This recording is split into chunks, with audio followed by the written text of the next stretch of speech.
out to sea in an automobile on a road through the Atlantic Ocean. At the extreme corner of the United States, a new 100-mile highway will connect 25 islands from the Florida coast to Key West. Construction began early this year from both ends toward the middle. Huge cable dredges are hauling up rock, sand, and clay to be taken to the end of the ribbon-like road and dumped back into the ocean.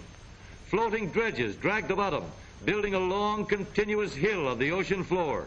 Right now, the only available way between Miami and Key West, other than boats, is the railroad which goes from island to island over huge trestles. Only one round trip is made each day. But you don't have to wait for the road to be built if you own a car with knee action. Plenty of time between trains, so why not go right over the ties? The wheels may be doing a lot of bumping around, but the rider goes along smoothly right over the bumps. On the island, the highway is nearly done. Broad, smooth roads that soon will be swarming with tourists and fishermen traveling to and from famous Key West.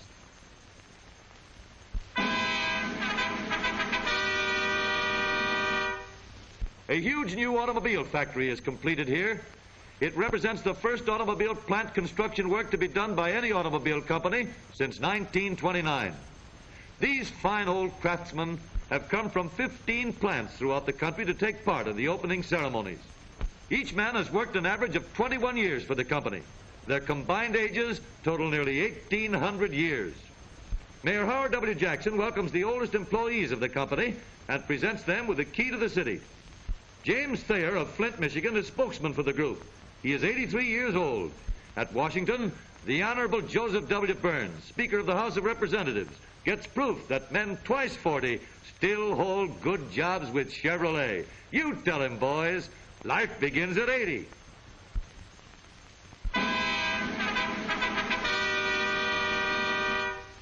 Well, little lady, here's a real surprise. A brand new horse. Looks as if horses are decreasing in size as well as number. What do you suppose they're going to do with it?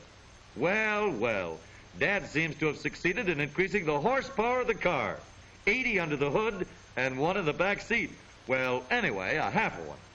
All out, everybody. Come on there, man of war. Don't be so stubborn.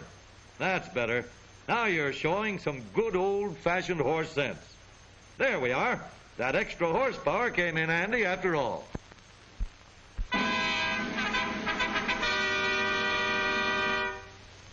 Riding the rails isn't what it used to be. For a new convertible motor bus that runs just as well over railroad rails as it does over the highway has been put into service here. Leaving the city, the driver very easily flips some convenient levers. Down come a pair of small guide wheels, both in the front and at the rear. They're locked in place. A complete change from road to rail in less than 1 minute, and we're off down the steel highway, out of traffic and with no more stoplights to watch. Rubber tires on shiny steel rails. Perfect riding comfort at all speeds. Not a bump in a carload. Rubber tires grip the wheels better. No slipping, no skidding. Watch out for those cars. No chance for an accident when we can stop like that. It's expecting a lot to think that a train will stop at a crossing, but this new rail bus can do it.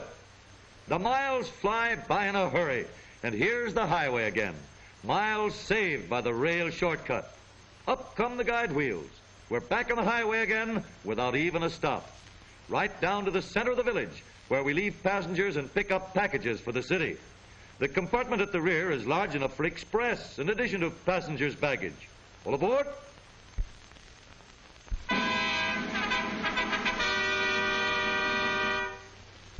'98 produced this high-powered bit of advertising. In case the picture alone didn't overcome your sales resistance, a line at the bottom was sure to get you. 15 of this style sold in actual use and giving complete satisfaction. In 1899, motorists were offered this version of the family car. If you wanted to buy one of these in 1899, you sent stamps for a catalog and received estimates by return mail.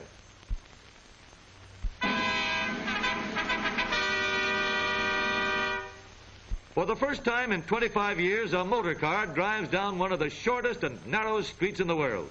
Once the broad highway of a Spanish king. Nope, it's not an alley. It's Treasury Street, Strictly one-way traffic and no double parking.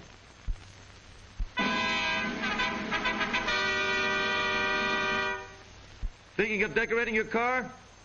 How's this for an idea? It's open season again on bathing beauties, and the fellow who offers a ride to the beach may be getting himself in for a real job. This might easily be termed the toughest driving test known. 20 perfect reasons for a driver to take his eyes off the road. Just the official Miami Beach bathing beauties for 1935. Hitchhiking a ride to the sand and surf playground. All off, girls. End of the line. Scram. And the last one in gets sunburned.